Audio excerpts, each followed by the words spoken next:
Assalamualaikum warahmatullahi wabarakatuh. Apa kabar semua? Semoga selalu sehat dan selalu semangat. Hari ini kita akan belajar mengenai materi spesialit obat. Ya. Apa sih spesialit obat itu? Nah, sebelumnya kita harus mengenal dulu penggolongan obat dalam pemasaran berdasarkan nama.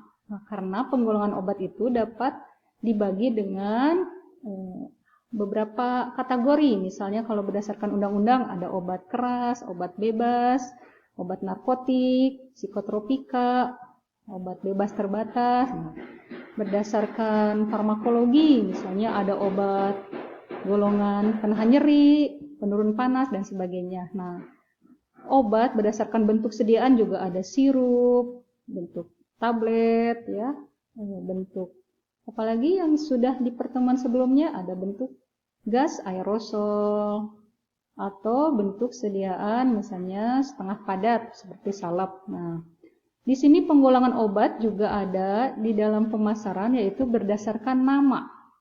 Penggolongan obat berdasarkan nama itu di perdagangan itu ada obat bermerek, ada obat generik.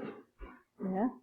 Apa sih sebetulnya perbedaan keduanya? Kalau di lapangan mungkin kalian sudah sering mendengar ya, ini merek.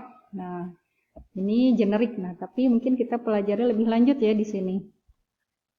Oke. Nah, obat bermerek ini dikenal dengan nama obat paten atau spesialit. Jadi obat bermerek itu adalah obat paten atau spesialit istilah lainnya. Ini adalah obat milik suatu perusahaan dengan nama khas yang dilindungi hukum, yaitu merek terdaftar atau proprietary names.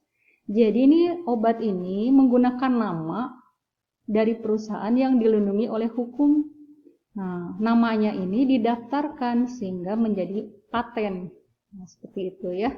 Nah, ini jadi obat paten itu adalah obat jadi dengan nama dagang yang terdaftar atas nama si pembuat atau nama yang dikuasakannya dan dijual dalam bungkus asli dari pabrik yang memproduksinya.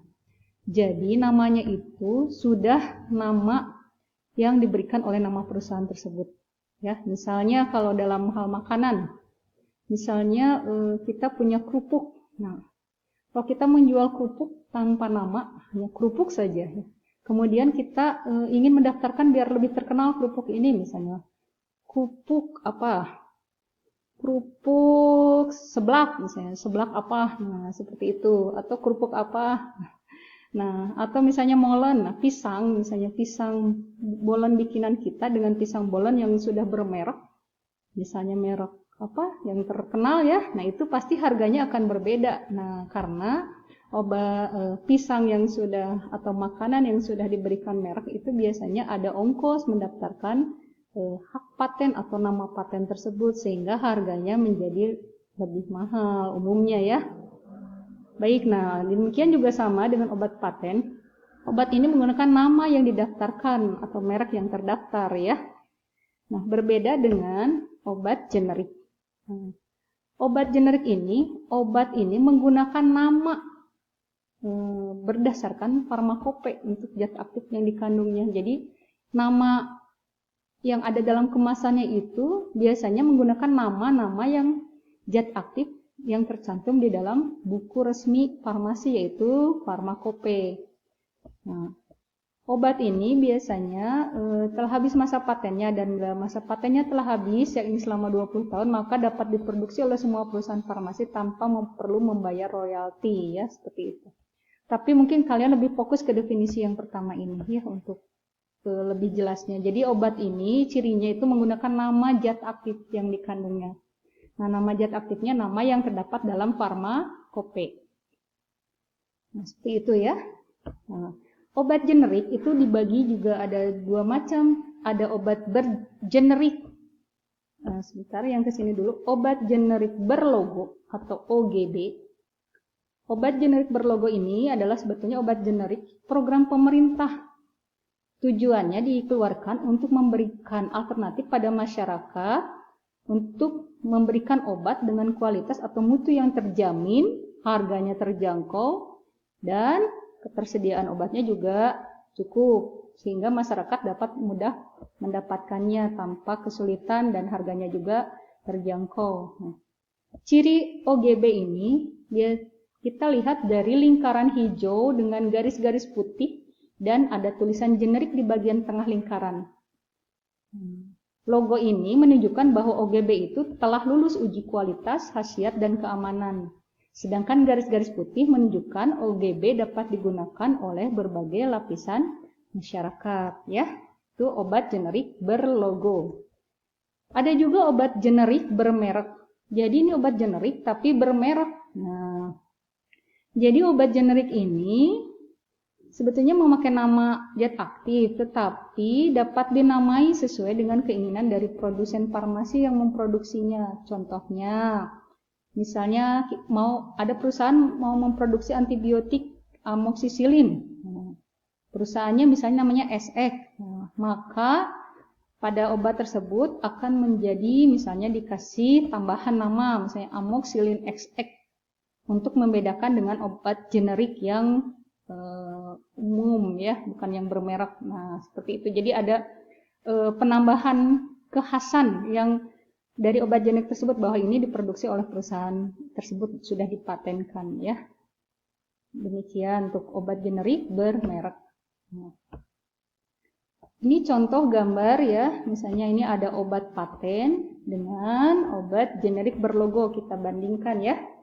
Nah, ini contoh gambar dari obat generik yang berlogo tadi. Nah, ini ada tulisan generik di tengah. Nah, ini ada garis-garis di atas garis-garis putih ini ya. Nah, ini lihat. Ini namanya Captropil. Ada tulisan generik.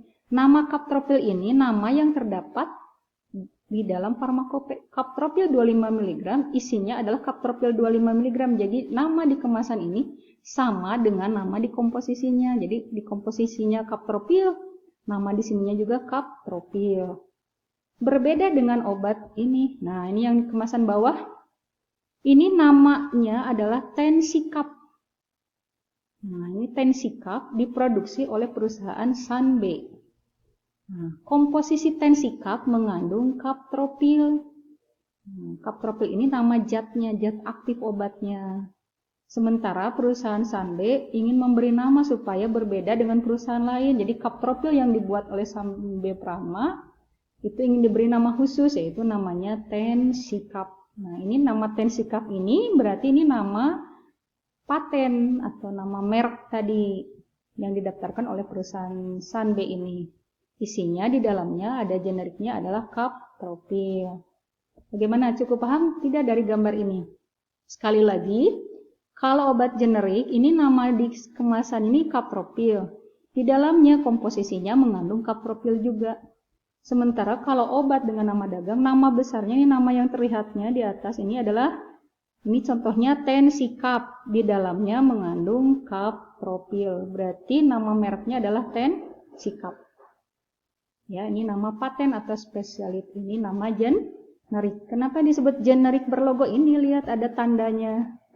Ya, ada simbol bahwa obat generik ini sudah lulus uji tadi ya, lulus uji kualitas, mutu, ya, keamanan ya. Demikian. Oke, kita lanjutkan contoh berikutnya. Nah, ini contoh-contoh obat lain lagi nih. Ini simvastatin, ini generik.